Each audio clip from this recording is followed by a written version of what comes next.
আপনারা জানেন গতকাল আমাদের মাননীয় প্রধান উপদেষ্টার বাসভবনের পদযাত্রা ছিল।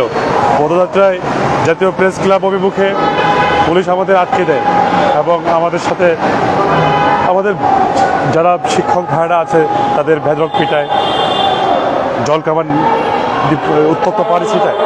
আমি এই ধরনের পুলিশি কার্যক্রমের তীব্র নিন্দা এবং প্রতিবাদ জানাই। আমরা শিক্ষক, আমরা জাতিগতার হাতিয়ার, আমরা সভ্য মানুষ, সভ্য সমাজে এই ধরনের মধ্যযুগীয় কায়দায় নির্যাতন কোনোভাবে মেনে নেওয়া যায় না।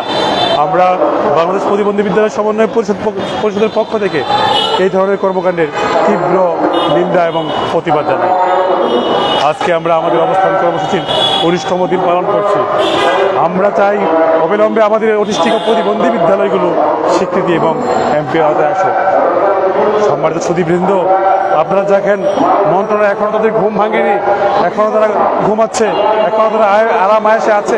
আমাদের যেসব শিক্ষকরা আজকে 19 দিন যাবৎ রাস্তায় আছে, রাস্তায় শুয়ে আছে, খেয়ে না খেয়ে, তাদের প্রতি একবারের জন্য কোনো দরদ দেখানোর প্রয়োজন মনে করেনি, তাদের খোঁজ খবর নেওয়ার প্রয়োজন মনে করেনি। আমরা এদেশের নাগরিক, আমরা এদেশের স্বাধীন দেশের নাগরিক, আমরা অটিস্টিক এবং প্রতিবন্ধী বিদ্যালয়ের শিক্ষক। আমাদের প্রতি ন্যূনতম দায়িত্ববোধ মন্ত্রণালয়ে আছে, সেটা এখনো পর্যন্ত পালন করেনি।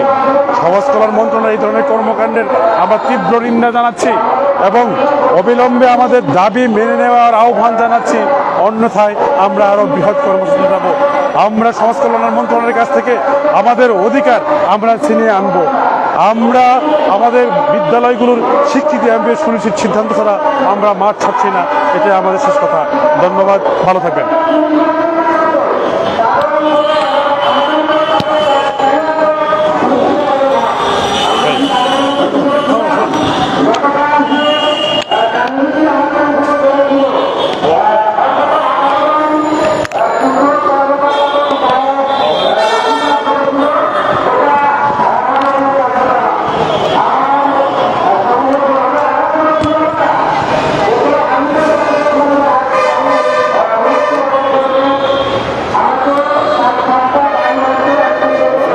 রহিম, আজ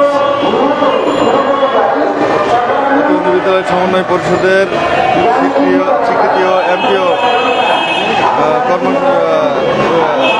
কর্মসূচির 19তম দিন।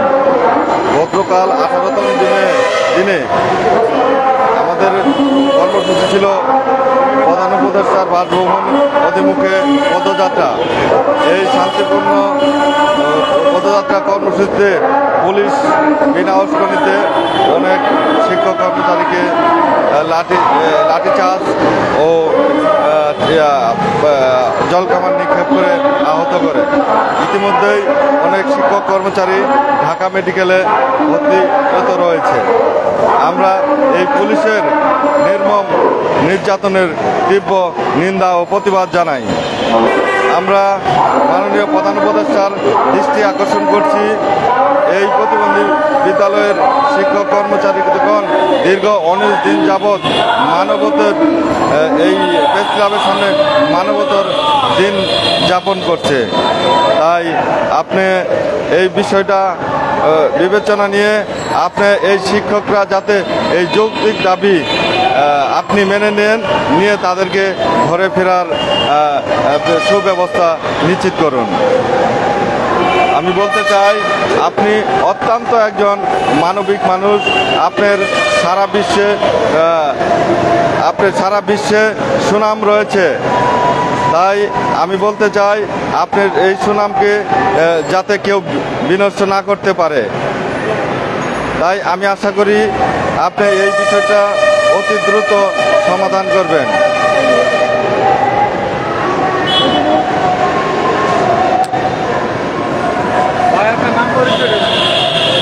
আমি SM সাদিকুল্লাহ আঞ্জু, আমি জামালপুর থেকে এসেছি। দেওয়ানগঞ্জ আলোক সন্ধানী বুদ্ধি প্রতিবন্ধী ও অটিজম বিদ্যালয়ের পক্ষ থেকে।